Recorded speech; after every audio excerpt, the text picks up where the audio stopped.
G'day, bruisers. Hope you're well. Mezs monthly motorsport, whenever the fuck we get round to it, we're back. Thanks for all your feedback on the last episode. Seems like it resonated with a lot of you. Apologies for so much swearing. Jeez, must have got a little bit emotional, a little bit on a tangent. So, yeah, that's that one. Yeah, been a little bit on. Went down to Sydney last weekend. We had a little private day at Pheasant Wood that was organised by Kev for the TBK boys, the Brothers Kebabs. Yeah, that was actually a Bucks party that was meant to happen in 2020, and COVID, all that shit happened, and 5 years later we finally got it done. So that was a treat. That was on Friday, and then on Saturday we headed to the Londonham Raceway and hit and run glory days organised by Dylan and the boys. Yeah, two absolutely ripper tracks. Like, New South Wales is really lucky to have those, especially in such close proximity to Sydney there.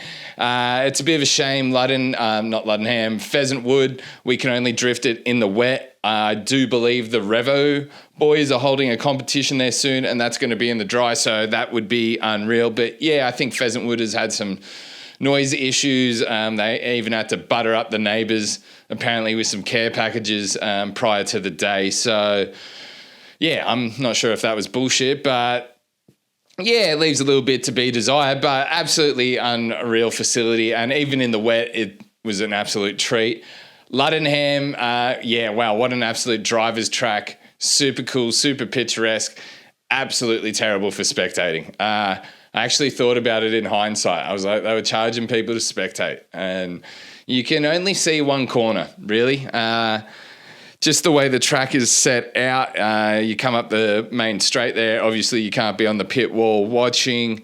Paddock's set down a bit. There is a grassy knoll up, and you can see them. You see just the roofline of a car go along the pit wall, and then they come into full noise into the corner, and then they drop away from the corner, and that's about all you can see there at Luddenham. So that side is pretty shit. But one of the people that I believe she runs the show, I'm pretty sure. I'm not sure. I didn't grab her name.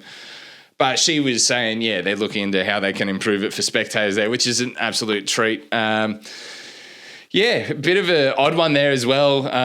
We entered. I didn't get to drive, unfortunately. I didn't get my shit sorted in time. But, yeah, you entered and, Dylan, you go through Dylan organising for hit and run, and then you had to apply to Luddenham and tell them how long you've been drifting and what you're into and stuff. So that's a little bit... Yeah, I get it. You got to keep the riffraff out, but it's a bit fucking... I'm already entered, mate. So, yeah, but that aside, unreal track, and, yeah, pretty chill day. They held a little competition there, which was just a bit of fun. Jimmy got up. He was driving unreal. Everyone was driving unreal, to be honest. Yeah, so that was pretty sick. So, yeah, that was pretty much that front. That's the latest drift event I went to. Yeah, we had QR Matsuri on at the same time, same weekend, and isn't that just a completely different beast? I got a memory from about 13 years ago, and we're all in the sheds there and whatnot, and yeah, just a completely different vibe. It's a different beast, way more catered for the average Joe now, which is, cool. Nothing lasts forever. Everything changes. It's just a sign of how popular drifting's become, really. So, yeah, feedback, I saw people had a good time. I saw people had a shit time. So you can't really judge something when you weren't fully there, fully invested. But, yeah, that's just what it is. They have a fair few sort of gimmick stuff going on, which I fully get. They're running an entertainment. They're running a festival now, So, yeah, it's just kind of cool to see. I mean, you long for the days of old because they were fun, they were cool, it was something different. Those days are gone, and it's a sign of how popular drifting is. So you got to take it with that. And, there's plenty of opportunities at other events to get your fix for that sort of style of what I'm talking about, the days of old, like halfway hangs, etc. So, yeah, no, that's that beast. Last podcast I did touch on, the World Time Attack Challenge stuff, and I did mention I was going to touch on the girls the girls. But I don't think I ended up. I think, look, sign of the times, really, when we have stuff like this. I personally couldn't give a fuck who you are, what you come from, just as long as you shred. And there's definitely some female shredders there. Not sure they got the call up. Some of the girls in the demo, like, you know, I feel like they got stitched up. You know, Eastern Creek's a fucking hard track. They would have been better showing off their skills on the figure eight or something. And that's not like shitting on them. It's fucking even people in the competition. Like I spoke about previous podcasts, like it's a fucking tough track and it's a big high horsepower track. Some of those, like it's, I'm not going to name names, but it's like a bit of participation award shit. Like, no, like that's a big display, a big spectacle. We should be beyond the just clapping everyone on because they're getting out there, giving it a go. Definitely not all of them. You know, some of them were fucking ripping, holding their own, and that's not shitting on the girls or anything. Like I think it's an initiative of the times. All for it. Like, but there was there's some girls I can think of that absolutely ripped that weren't in there, and so it's just like, what are we doing here? What are we trying to show? If you want to do that sort of influencer angle where these girls do have a lot of social following, and that's obviously what it's tied back into with the marketing, get them on the figure eight or something, you know, where, you know, they're actually showing like, they got skills to pay the bills, because the big track, that's big shit, you know, like, fuck. Yeah, so that's my thoughts on that one. But the girls, I'm all for that little segment. Just let's fine tune it. Moving on.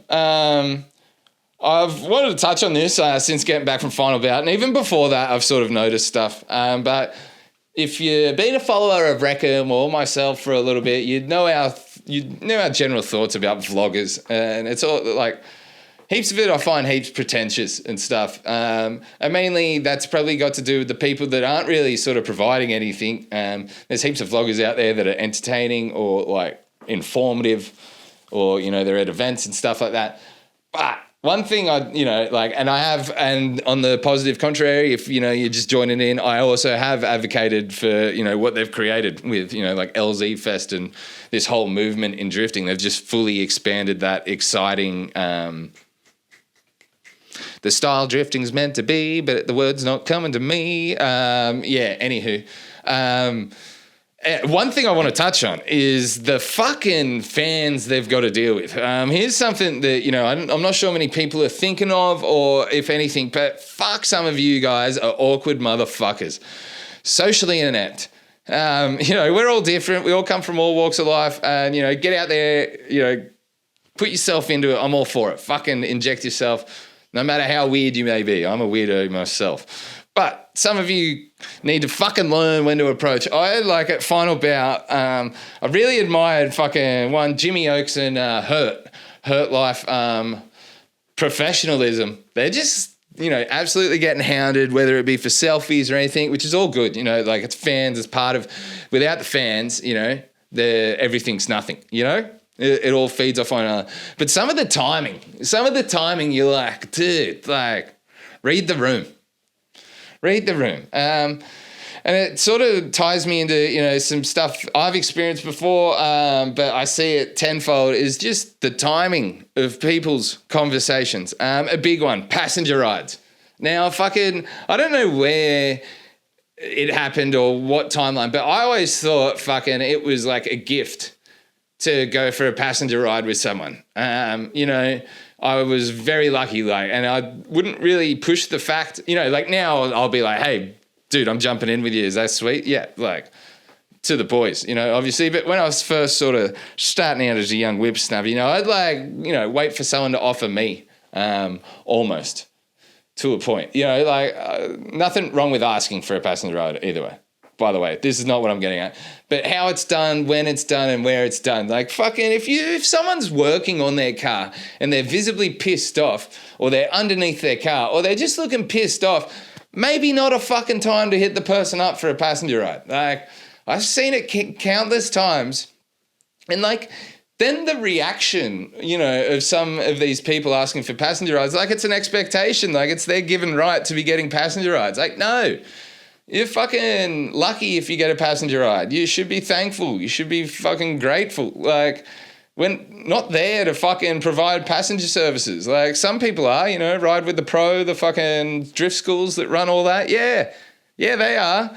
But fucking just the average drifter and just the fucking average Joe that thinks they can walk up and just pick your timing, people. Like, fuck, some of you are so fucking out of touch with what's going on in reality. Like, someone just shut a fucking diff and then, like, they're there with their helmet like, hey, dude, can swoop for a passenger lap? Like, read the fucking room. The dude just broke his car. The dude's going against it. The dude's fighting for his life there. Like, he's just fucking put countless fucking thousands of hours, rocked up, and he's shut a diff 5 laps in, and there you are, just in the dude's grill, right at his moment of weakness. Give a brother a room. So, yeah, what did the Front Street boys call them? Pit trick-or-treaters, which I found hilarious, just there waiting with their helmet. Guys, nothing wrong with asking for a passenger lap, but read the fucking room. And yeah, that's just going back on the vloggers. Like, fuck, they do an extremely great job. Some of them, like the ones I've talked about and mentioned, I've seen some people be absolute dicks about it. But it's just, wow, they have to deal with a lot of people, and that's a lot. That is so much. So props to them. So, yeah, that's my thoughts on that one. Okay, bit of motorsport. Obviously, biggest fucking day of motorsport in Australia yesterday, Bathurst 1000. What an absolutely incredible race. One for the ages and absolutely all time. And we have the weather to thank for that, obviously. It was looking like a bit of a snooze fest. Looked like Triple Eight had the number, which they always do. They're an absolute stellar team. I don't buy into the fucking, they're all biased towards Triple Eight. Like, I think Triple Eight just fucking great team. But yeah, before we get into that, obviously it came out with all the parody stuff. Brody Kostecki came out talking about the parody. And yeah, there's facts behind these statements, that at Bathurst, at different atmospheric pressure, the Chevs have 10 more horsepower than the Fords. That was acknowledged by Supercars. It was found on their dynos. And then pretty much Supercars, instead of just putting their foot down, I think played the political duress and were like, well, yep, this is what we found. Chev teams, do you agree that we're going to allow Ford bump up their engines by this? Now, naturally, Chev are going to be like, no. That's just the way the cookie crumbleth. That's sort of when your lead organisation needs to put their foot down, which is what all the hiss-hoss came out before, which, put a little bit of a damper. But to be honest, and I was going to touch on it already prior to the weekend, is just the lead-up to this Bathurst felt a bit lackluster. I wasn't big Kev excited, and, it's meant to be the biggest race of the year, but, there's only so many times you show lap of gods to pump everyone up. Like, and I don't... I think it's just the style of media, the way it's presented. It's still a bit of an old school format. They haven't got onto that new social media, TikTok generation spec stuff, which I would say Tickford do really fucking well in that department. And I think that would help create a hype about it, even down to the graphic design and the graphic layouts they choose to promote the championship and the playoff shit. Still a bit lackluster, but fuck me. Once that weather hit, was that the best racing we've ever seen. Brody Kostecki, Cam Waters, there out the front, Dyson, tipping and towing, Murray, Golding, Payne, all in the mix there. You had Woody, fuck. Got my own story about that fella. Ben Chifley motoring, put his feet on my pool towel. So fuck that dude. But absolutely ripper steering all throughout the field.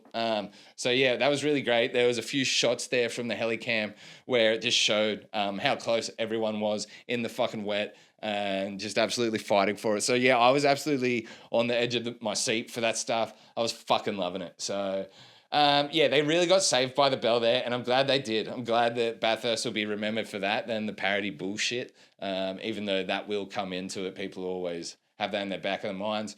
But now they can sort of move past that. Hopefully something gets done. We got Gold Coast coming up. That should be exciting. I'll be there covering with Risky Racing. Hopefully we get approved for media. Not sure. Haven't tried this year. So last year we were there. This year, who knows? But yeah, looking forward to that, seeing how they go. And yeah, I've always bought into the notion. I love the racing of supercars. It has gotten a little bit stale here and there, but when it's on, it's fucking on. And yeah, just hopefully things can get trimmed up. That's that. The Golding Murray, what do I think on that? Fuck, I mean, you get it. There's closing laps. Golding's got to go for it. I don't quite think the move was quite on there. I think it was leaning a little bit into the desperation stages. But fuck, you put yourself in Jimmy's shoes, you got to go for it. And, you know, Murray was slowing down. Like, Golding was the faster car. So I personally thought maybe he could have waited maybe like another lap or like, you know, a little bit later in the lap. But in saying that, I'm not fucking, you know, 3 hours deep into my stint and fucking driving in the most gnarliest conditions, going for one of the most sought after races ever. So completely understandable. 5-second penalty. Yeah, it does suck that Murray was off the podium because of it. But fuck, yeah, it's a tough one. It wasn't that fucking gnarly. You had to go for it. But it is what it is. It's racing. I haven't fully adjudicated on that opinion yet. SVG, fuck, how good. Wins the Roval and did it with some fucking elbows out against Larson. That was absolutely classic. That was a great race as well. Didn't have quite the tyres underneath him, but they came back, looked after it. He's a tyre whisperer. He's fucking good. Just then I was watching NASCAR this morning. He was in the top 10 for a better part of the whole race. They got down to about, I think, 40 laps to go, and he got crashed out there. He was in the 5. They restarted. He was coming 5th. A bit of brouhaha, bit of here, there. And it just looked like a solid racing incident. But I just want to it's so great to see him just starting to get those ovals. Starting to get it. And yeah, I just think next year is going to be a fucking great season for him. I really hope so. Anyway, that's pretty much thoughts on motorsport. Kalle Rovanpera, WRC World Champ, announced he's sort of retiring from rally, moving in forward a grip direction. That's fucking exciting to see. That's super cool. He's a motorsport guy. He's a bruiser through and through. If you don't know, he competed in FD Drift. And that reminds me of Max Verstappen, Nürburgring. Watching that live, that was fucking sick. That was really cool. And just seeing fucking motorsport drivers. They're drivers. Just going out, achieving other shit, really cool. What do I think quickly on the Oscar Piastri McLaren battle? I think now that fucking the McLaren sealed the championship, I think we're going to see Oscar start to just take things into his own hands. I at least hope so. He seems like he is calculated that way. He's got Mark Webber in his fucking ear. I feel like it's the only way. And, you know, like, he's probably playing a bit timid. Baku, that was absolutely shit, but you write that off. Singapore, not the best, but not the worst, and just is what it is kind of thing. And I think, you know, now that they've sealed it, he's coming. So that's going to be an exciting back half of the season. I've had this one written ages ago and I didn't mention it, but it's like AI writing articles about people you know, journalists barely getting the story nowadays. Now you have AI adding an extra layer of shit. Okay, so like just scrolling Facebook, you obviously have journalism now is already at a pretty crummy state where, you know, they'll just go off what a driver said on Instagram or something without getting a full comment, which I feel like back in the day they would have actually sought out for a full comment for a full story. But yeah, so you've already got sort of crummy journalism, and now with AI where people can just fucking feed it the fucking calculator and it goes and produces these half shitty, half false stories. Like, we're just at a fucking very weird time. And I just think everyone needs to be a bit more aware of that because there's already a lot of bullshit out there. And now it's just going to fucking increase tenfold to the point where there's a helicopter crash video that just happened in LA. And someone's like, fucking shitty AI video. And you're like, dude, that's fucking real. Like, and now you got that back and forth. So yeah, interesting times. But yeah, like all the motorsport bullshit, fucking pages and all that, Follow the meme pages. Don't follow the shitty journalism pages. There's a few guys out there actually writing proper stories. I don't have their names. They just appear on Facebook, but you're like, oh, that's a solid yarn. But yeah, heaps of bullshit. Stay vigilant. Yeah, and that, just a complete side note, not motorsport related, but a little bit AI related. Came across this documentary just on data centers and the power and resource usage they use. They use a ton of electricity, a ton of water. Look into those docos, man. Super interesting, and we're like at a weird time, because the AI needs so many more fucking electricity, which means so many more data centers. So, like all our shit on Instagram, this on YouTube right now, that needs to get stored somewhere and fucking get stored in these warehouses.